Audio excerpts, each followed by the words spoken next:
سورہ بقرہ، نام اور وجہ تسمیہ۔ اس سورت کا نام بقرہ اس لیے ہے کہ اس میں ایک جگہ گائے کا ذکر آیا ہے۔ قرآن مجید کی ہر سورت میں اس قدر وسیع مضامین بیان ہوئے ہیں کہ ان کے لیے مضمون کے لحاظ سے جامع عنوانات تجویز نہیں کیے جا سکتے۔ عربی زبان اگرچہ اپنی لغت کے اعتبار سے نہایت مالدار ہے، مگر بہرحال ہے تو انسانی زبان ہی۔ انسان جو زبانیں بھی بولتا ہے وہ اس قدر تنگ اور محدود ہیں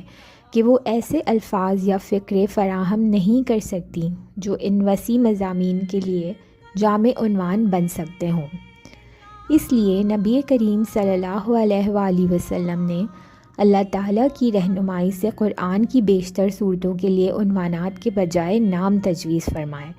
جو محض علامت کا کام دیتے ہیں۔ اس لیے اس سورت کو بقرہ کہنے کا مطلب یہ نہیں ہے کہ اس میں گائے کے مسئلے پر بحث کی گئی ہے، بلکہ اس کا مطلب صرف یہ ہے کہ وہ سورت جس میں گائے کا ذکر آیا ہے۔ زمانہ نزول۔ اس سورت کا بیشتر حصہ ہجرت مدینہ کے بعد مدنی زندگی کے بالکل ابتدائی دور میں نازل ہوا ہے، اور کمتر حصہ ایسا ہے جو بعد میں نازل ہوا اور مناسبت مضمون کے لحاظ سے اس میں شامل کر دیا گیا۔ حتیٰ کہ سود کی ممانعت کے سلسلے میں جو آیات نازل ہوئی ہیں وہ بھی اس میں شامل ہیں، حالانکہ وہ نبی کریم صلی اللہ علیہ وآلہ وسلم کی زندگی کے بالکل آخری زمانے میں اتری تھیں۔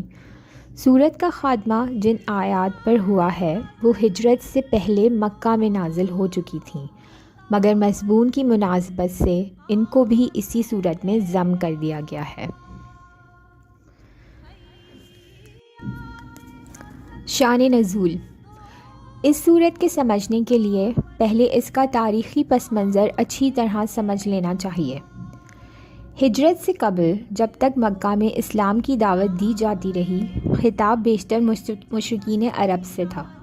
جن کے لیے اسلام کی آواز ایک نئی اور غیر مانوس آواز تھی۔ اب ہجرت کے بعد سابقہ یہودیوں سے پیش آیا، جن کی بستیاں مدینے سے بالکل متصل ہی واقع تھیں۔ یہ لوگ توحید، رسالت، وحی، آخرت اور ملائکہ کے قائل تھے۔ اس ضابطۂ شرعی کو تسلیم کرتے تھے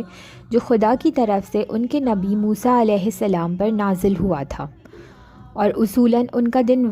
کا دین وہی اسلام تھا جس کی تعلیم حضرت محمد صلی اللہ علیہ وآلہ وسلم دے رہے تھے۔ لیکن صدیوں کے مسلسل انحطاط نے ان کو اصل دین سے بہت دور ہٹا دیا تھا۔ اس وقت حضرت موسیٰ کو گزرے ہوئے تقریباً 19 صدیاں گزر چکی تھیں۔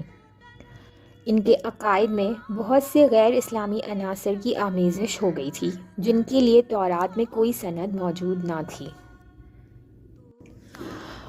ان کی عملی زندگی میں بکثرت ایسے رسوم اور طریقے رواج پا گئے تھے جو اصل دین میں نہ تھے اور جن کے لیے تورات میں کوئی ثبوت نہ تھا۔ خود تورات کو انہوں نے انسانی کلام کے اندر خلط ملط کر دیا تھا، اور خدا کا کلام جس حد تک لفظاً یا معنی محفوظ تھا، اس کو بھی انہوں نے اپنی من مانی تعویلوں اور تفسیروں سے مسخ کر رکھا تھا۔ دین کی حقیقی روح ان میں سے نکل چکی تھی، اور ظاہری مذہبیت کا محض ایک بے جان ڈھانچہ باقی تھا جس کو وہ سینے سے لگائے ہوئے تھے۔ ان کے علماء اور مشائخ، ان کے سرداران قوم اور ان کے عوام،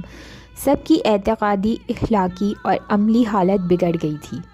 اور اپنے اس بگاڑ سے ان کو ایسی محبت تھی کہ وہ کسی اصلاح کو قبول کرنے پر تیار نہ ہوتے تھے۔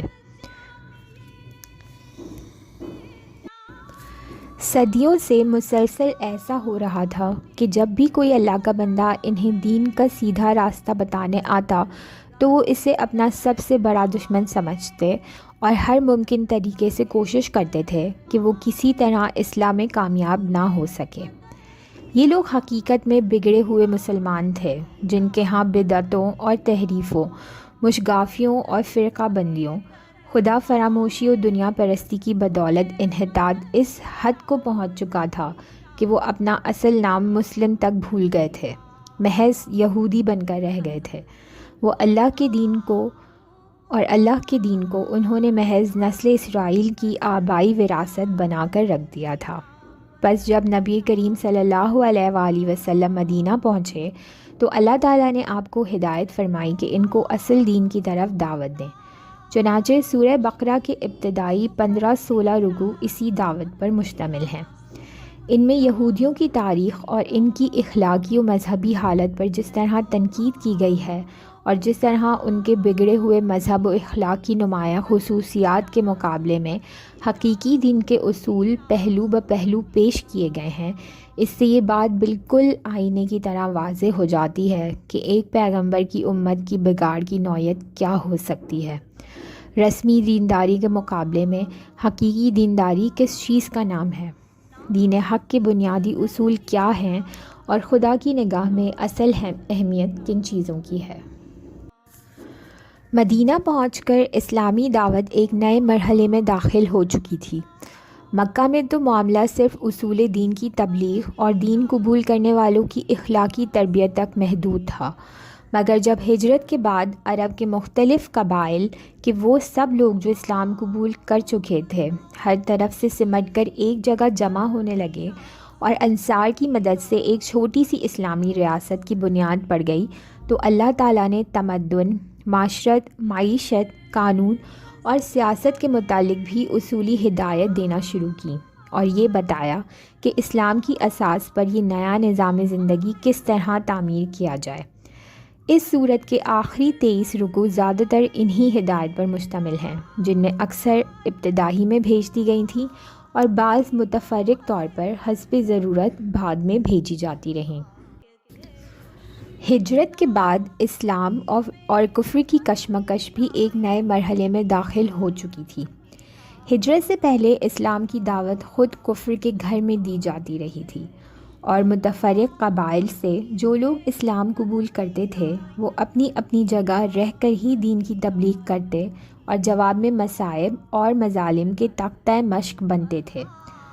مگر ہجرت کے بعد جب یہ منتشر مسلمان مدینے میں جمع ہو کر ایک جتھا بن گئے اور انہوں نے ایک چھوٹی سی آزاد ریاست قائم کر لی، تو صورتحال یہ ہو گئی کہ ایک طرف ایک چھوٹی سی بستی تھی اور دوسری طرف تمام عرب اس کا اتصال کرنے پر تلا ہوا تھا۔ اب اس مٹھی بھر جماعت کی کامیابی کا ہی نہیں بلکہ اس کے وجود و بقا کا انحصار بھی اس بات پر تھا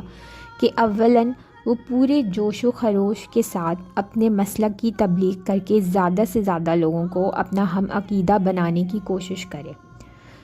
دوسرا وہ مخالفین کا برسر باطل ہونا اس طرح ثابت و مبرہن کر دے کہ کسی ذی عقل انسان کو اس میں شبہ نہ رہے،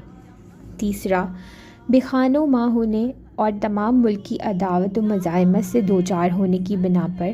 فکر و فاقہ اور ہمہ وقت بے امنی و بے اطمینانی کی جو حالت ان پر طاری ہو گئی تھی اور جن خطرات میں وہ چاروں طرف سے گھر گئے تھے، ان میں وہ ہراساں نہ ہوں بلکہ پورے صبر و ثبات کے ساتھ ان حالات کا مقابلہ کریں اور اپنے عزم میں ذرا تزلزل نہ آنے دیں، چوتھا وہ پوری دلیری کے ساتھ ہر اس مسئلہ مزاحمت کا مسلح مقابلہ کرنے کے لیے تیار ہو جائیں جو ان کی دعوت کو ناکام کرنے کے لیے کسی طاقت کی طرف سے کی جائے، اور اس بات کی ذرا پرواہ نہ کریں کہ مخالفین کی تعداد اور ان کی مادی طاقت کتنی زیادہ ہے، پانچواں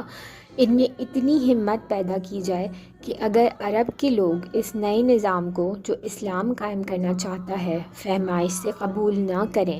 تو انہیں جاہلیت کے فاسد نظام زندگی کو بزور مٹا دینے میں بھی تامل نہ ہو۔ اللہ تعالیٰ نے اس صورت میں ان پانچوں امور کے متعلق ابتدائی ہدایات دی ہیں۔ دعوت اسلامی کے اس مرحلے میں ایک نیا عنصر بھی ظاہر ہونا شروع ہو گیا تھا اور یہ منافقین کا عنصر تھا۔ اگرچہ نفاق کے ابتدائی آثار مکہ کے آخری زمانے میں بھی نمایاں ہونے لگے تھے، مگر وہاں صرف اس قسم کے منافق پائے جاتے تھے جو اسلام کے برحق ہونے کے تو معترف تھے اور ایمان کا اقرار بھی کرتے تھے، لیکن اس کے لیے تیار نہ تھے کہ اس حق کی خاطر اپنے مفاد کی قربانی اور اپنے دینوی تعلقات کا انقطاع اور ان مصائب و شدائد کو بھی برداشت کر لیں جو اس مسلک کے حق کو قبول کرنے کے ساتھ ہی نازل ہونے شروع ہو جاتے تھے۔ مدینہ پہنچ کر اس قسم کے منافقین کے علاوہ چند اور قسموں کے منافق بھی اسلامی جماعت میں پائے جانے لگے۔ ایک قسم کے منافق وہ تھے جو قطعاً اسلام کے منکر تھے اور محض فتنہ برپا کرنے کے لیے جماعت مسلمین میں داخل ہو جاتے تھے۔ دوسری قسم کے منافق وہ تھے جو اسلامی جماعت کے دائرۂ اقتدار میں گھر جانے کی وجہ سے اپنا مفاد اسی میں دیکھتے تھے کہ ایک طرف مسلمانوں میں بھی اپنا شمار کرائیں اور دوسری طرف مخالفین اسلام سے بھی ربط رکھیں تاکہ دونوں طرف کے فوائد حاصل ہوں اور دونوں طرف کے خطرات سے محفوظ رہیں۔ تیسری قسم ان لوگوں کی تھی جو اسلام اور جاہلیت کے درمیان متردد تھے۔ انہیں اسلام کے برحق ہونے پر کامل اطمینان نہ تھا، مگر چونکہ ان کے قبیلے یا خاندان کے بیشتر لوگ مسلمان ہو چکے تھے اس لیے یہ بھی مسلمان ہو گئے تھے۔ چوتھی قسم میں وہ لوگ شامل تھے جو امر حق ہونے کی حیثیت سے تو اسلام کے قائل ہو چکے تھے، مگر جاہلیت کے طریقے اور اوہام اور رسمیں چھوڑنے اور اخلاقی پابندیاں قبول کرنے اور فرائض اور ذمہ داریوں کا بار اٹھانے سے ان کا نفس انکار کرتا تھا۔ سورہ بقرہ کے نزول کے وقت ان مختلف اقسام کے منافقین کے ظہور کی محض ابتدا تھی، اس لیے اللہ تعالیٰ نے ان کی طرف صرف اجمالی اشارات فرمائے ہیں۔ بعد میں جتنی ان کی صفات اور حرکات نمایاں ہوتی گئیں اسی قدر تفصیل کے ساتھ بعد کی صورتوں میں ہر قسم کے منافقین کے متعلق ان کی نوعیت کے لحاظ سے الگ الگ ہدایات بھیجی گئی ہیں۔